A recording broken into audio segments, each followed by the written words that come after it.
Welcome to Moving Forward Leadership's Monday Leadership Minute, where I, Scott McCarthy, get raw, get gritty, get to the point on a leadership topic that's near and dear to my heart, or one which one of you have requested me to discuss. If you're looking for a bigger show, don't worry, I have you covered with the interview show that airs on Wednesdays. And for all things Moving Forward Leadership, go to movingforwardleadership.com. And now, let's get your week started with this Monday Leadership Minute.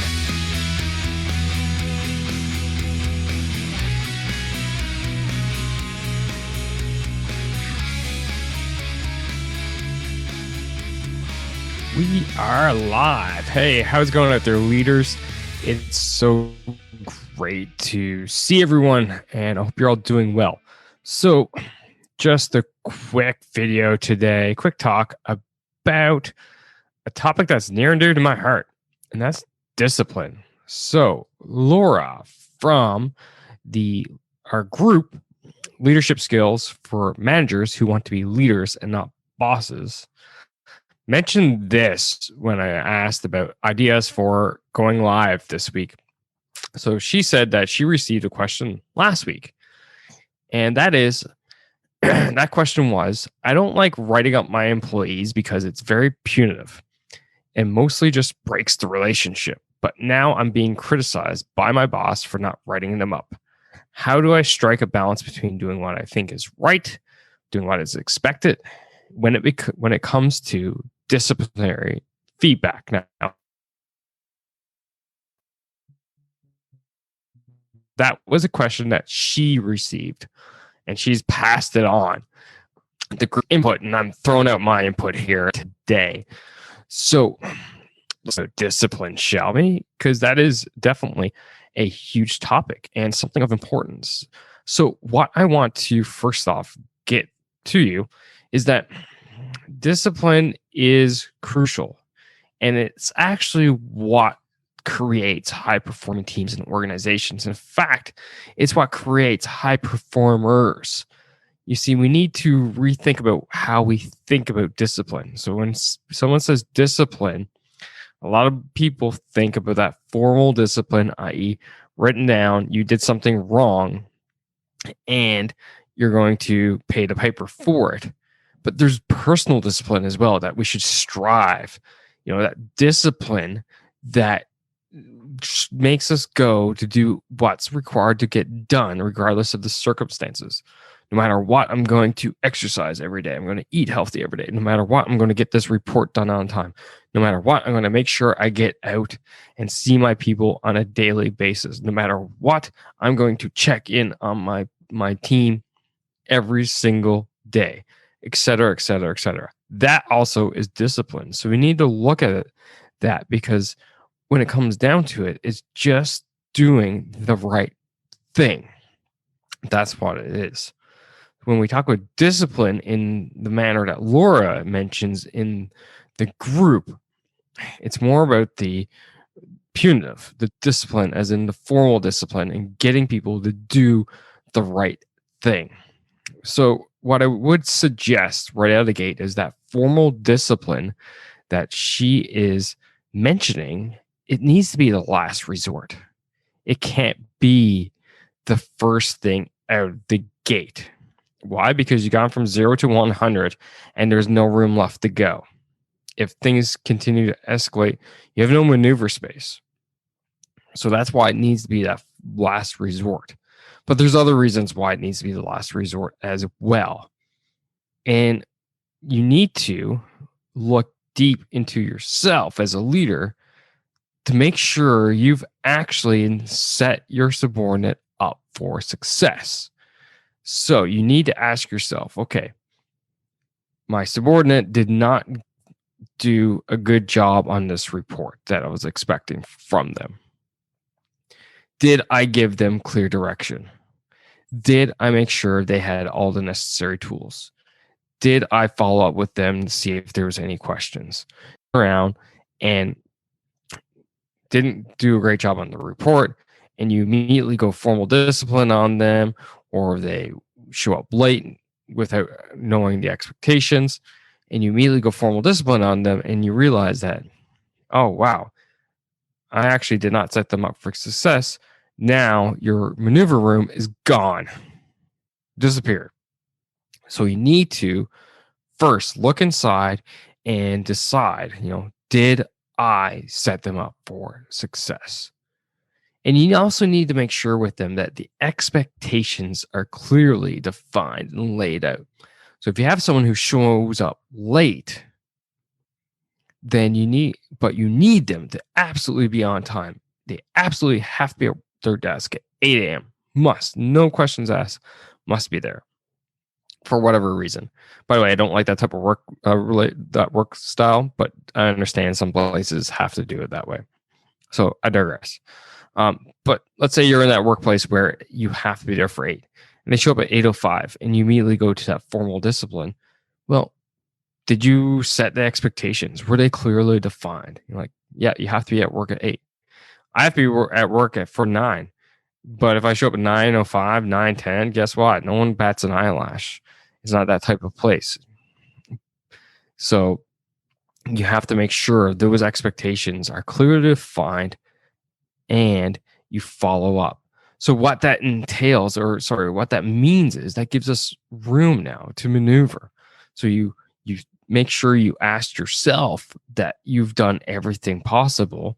Then you realize, no, you didn't. So you can go ahead, clearly define the expectations. You clearly let them know. You give them room to question what's going on. You give them room to ask questions, to follow up with them.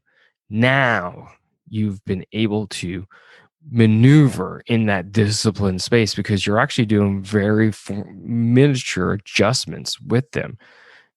So the person who shows up late and you go, hey, John, I need to talk to you. So here at this team, we actually show up at 8:55 to be ready to work at 9. Oh, okay. All right. Won't happen again. Okay, cool. Just letting you know. All right.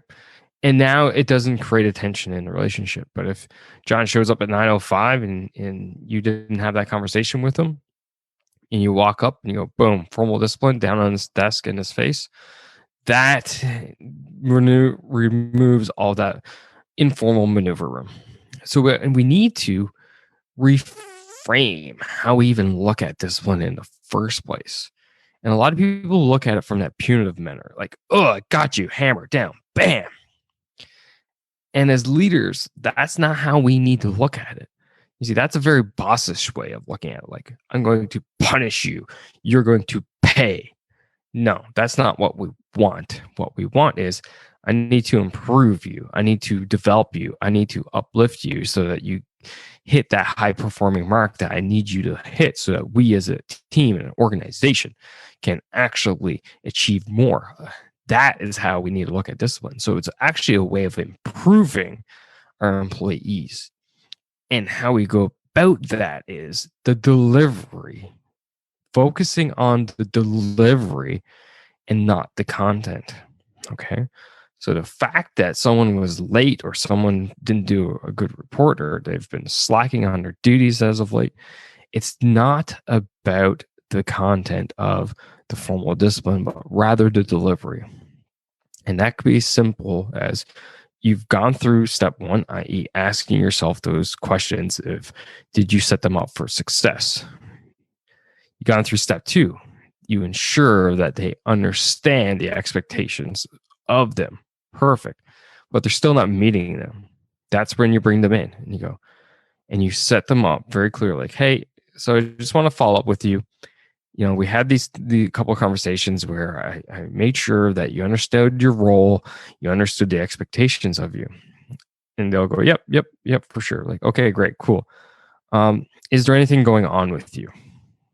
Is there anything personal that's going on with you? Is there anything, in your life that's happening right now that maybe you're not telling or you're not open about, but you don't want, but it's actually affecting you? And they may go, yeah, my parents are struggling health-wise or financially, or I'm about to go into a divorce. That's now a reason for you to go, okay, how can we help you? Because taking discipline, and this is no longer a disciplinary matter. This is more of a team building matter and taking care of your people matter, because they have an issue that is affecting them at the work that's from outside of work. And you have to enable them to address it, because if not, they're actually never going to hit that peak level for you. So this is a fork at the road. The answer to that question is a fork at the road of how you go about it. They say, yeah, and they explain what's going on. Then you help them get over that hurdle. Maybe that's lessening their load. Getting them to a point where they can be effective and provide to the team and help support the team, but at the same time, help them deal with what's going on in their life. The second potential option is that they don't have anything going on in their life. And that means that they are effectively not operating at that high level. So now this is when you go, okay, so let me understand this. I gave you an opportunity to make sure that you understood everything. Yes. You understood the expectations of you. Yes. You are failing to meet up to those expectations right now. And for us to have a great relationship, we need you to be a high performer. I need you a part of this team, doing the best job that you can. In order for you to do that, I need you to step up. Is there anything which is causing you not to be able to do what it is I expect you to do? And this is now you're gone into the route of you're exploring, are they missing training? Are they missing confidence? Are they missing qualifications? Et cetera, et cetera, et cetera. Maybe they're missing some kind of tool or resource, whatever. You're looking for all the different avenues along this delivery method of finding a reason other than the fact that they're lazy or don't want to do a good job. So as you keep going down this road, you keep exploring with general curiosity of what's going on. Keep in mind that the formal discipline manner is the last resort. So to keep saying no, they're okay, blah, blah, blah. Okay, well, listen, John, I need you to be an effective part of this team. We brought you on because we believed in you. Unfortunately, I'm hamstrung now by policies, and as a leader, I can't play favorites with you or anyone else. But I want you to know that this is because we want you to succeed. We need you to succeed. And sometimes with some people, they just need to be informed that in writing formally. And that just helps them digest what's going on and enables us to protect you, because now we are actually, telling you that you're not necessarily meeting our expectations. However, at the same time, this gives you ammunition to figure out what's going on, so that maybe it is something that you're missing, qualification, competency level, that we can mitigate. So I need you to look over this. I need you to sign it. You don't necessarily have to agree with it, and that's fine. We can have a conversation about that after. But I need you to sign this and understand that you're now being informed that we need you to start showing up on time, doing a better job with your reports, being better, more gentle with the clients and customers, et cetera, et cetera, et cetera. So that is how, Laura, you go about balancing the formal discipline and the informal discipline. You see, it is about making sure that you've gone ahead, and if you go through all these checks, you're actually doing what's right.